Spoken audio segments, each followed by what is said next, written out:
Here we are at Horicon Marsh in the beautiful state of Wisconsin. This is the largest marsh in the United States. It's hard to get on camera just how big this is. As you can see, there's actually a lot of controlled burning that was done recently. When I was here earlier, they actually had the tractor out replowing so that the carbon can get mixed up in the soil. Here's our first beautiful shot of this marsh. It's really hard to just capture how vast this marsh is. We're gonna go for a walk up into these dikes here, right into the marsh.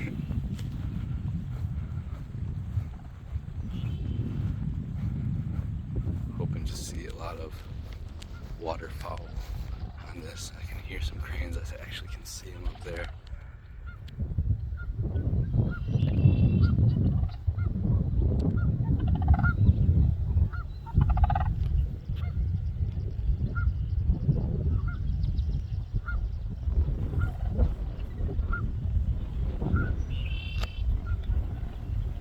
See how close we can get to these guys. But this beautiful, beautiful marsh goes on for miles. This over here we also have an egret.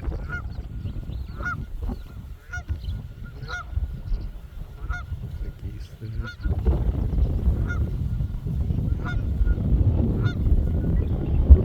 Yeah, this is gonna be a nice walk.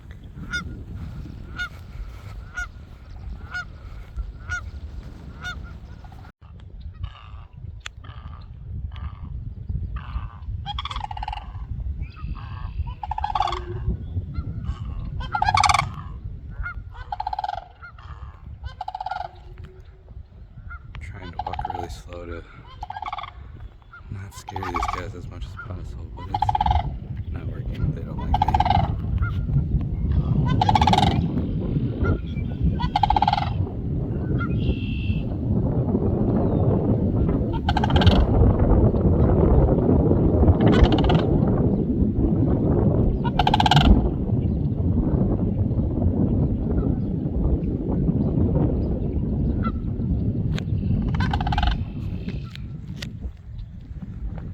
Not here to hurt you, I just want to be your friend.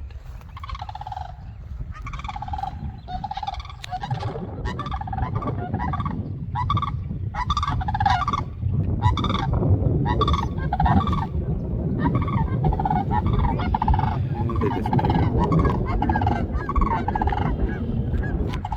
It's just crazy to me that they can disappear like that. That's how tall these cattails are.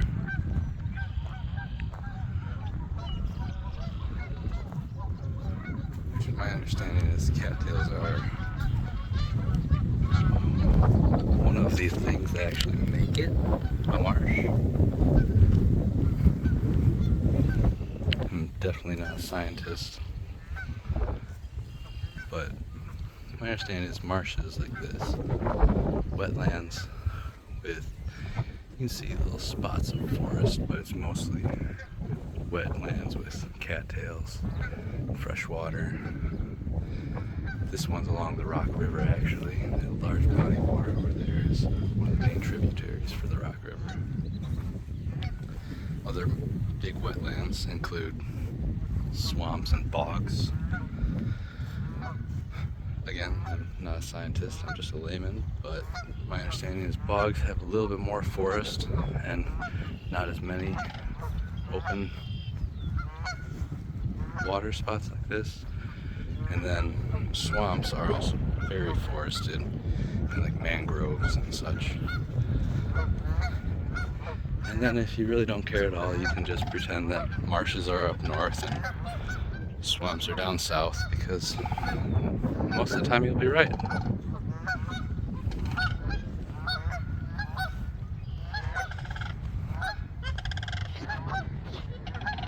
There they are again.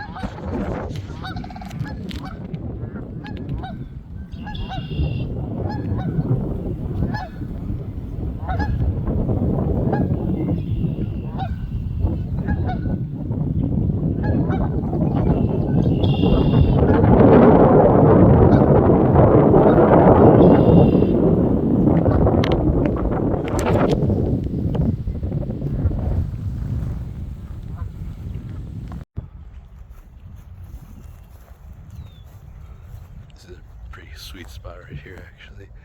It's one of the furthest out points you can get with these dikes. And this right here, this big opening, see it goes out that way. My understanding, this is actually where the Rock River starts. This is the beginning of the Rock River. Is all of this here.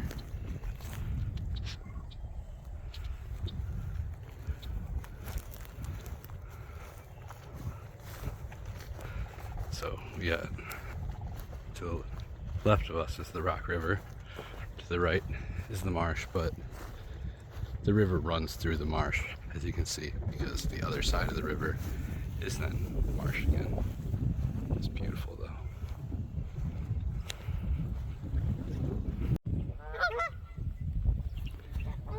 You can see here how these dikes are more natural than like a boardwalk, but they are still man-made. So you get your foot twisted in there and get your shoe wet would be a bad day. They put up a lot of gravel and stuff on this to prop it up, and you know, we get harsh winters up here, so they probably have to fix it every single year in the spring, I'm guessing. We're out here pretty early, so they haven't done much to do that yet.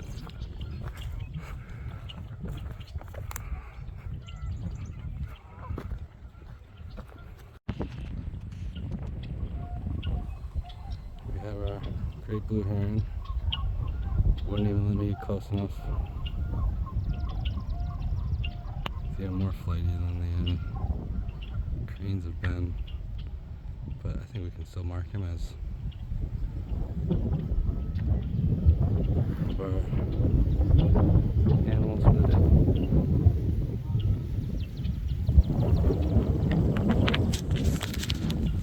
On Google Maps, it says that this is still the Rock River on my left here, so it looks like it wraps around, according to the map, that is. And after we take the turn and walk up towards the woods on my right hand side, it appears to say that's like the beginning, the headwaters of the Rock River. If I'm wrong, I'm sorry, but I'm just following what Google Maps says. So we're gonna at least walk up to the very tip of the Rock River and then make our way back through the wooded section of the marsh.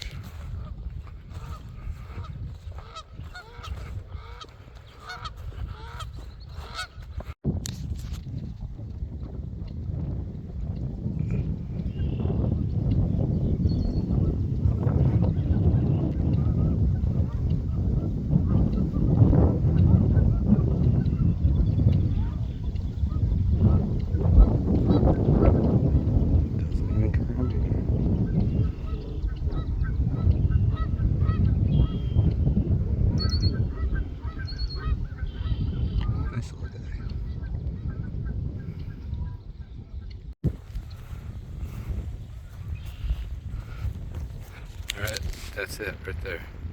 That's the end of the Rock River, or the beginning of the Rock River, depending on how you look at it. Right at that dike intersection. If anyone's been on the Rock River, you know it's a pretty big river. But, I mean, this is where it starts, right here.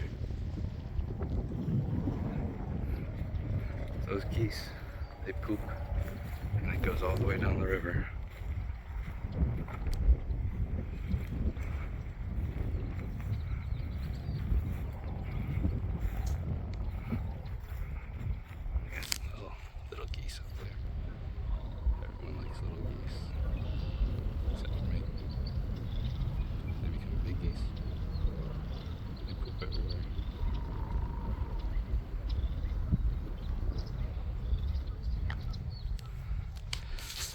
Alright, well, after this we're going to be turning into that forest area there.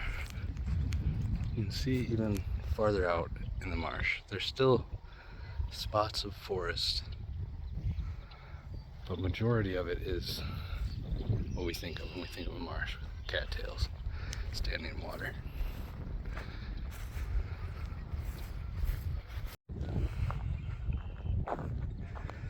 So here we are, actually in the marsh. You can still see that beautiful marsh through these trees here. It's one of the small little forested areas around the marsh. Deciduous trees like we see in most of Wisconsin.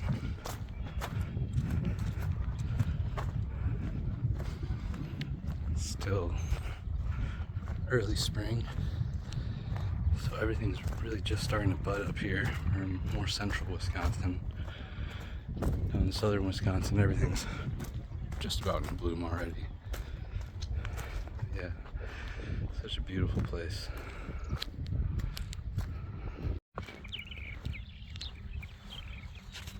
Alright, here's another nice viewing dock. It's just a little bit ways away from that last one, but here we can get a little bit more of a 360 view.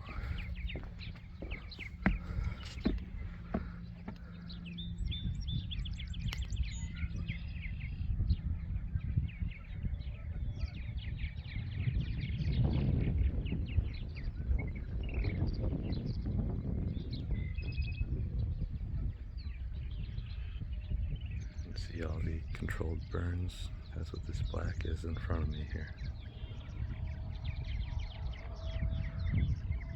It's the largest marsh in the United States.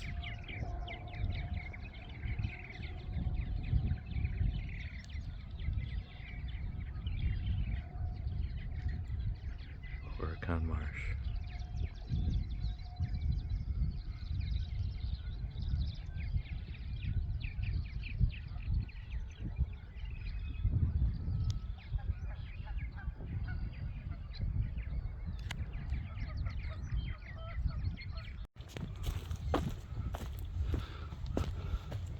So a little bit further to go here.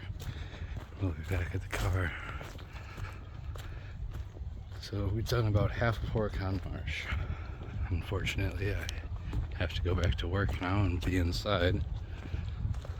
So we're gonna have to save that other half of Horicon Marsh for another time. And maybe eventually we'll do a video of starting kayaking up there at that spot that we saw was the tip of the Rock River. Start making our way down the Rock River for some more videos as well.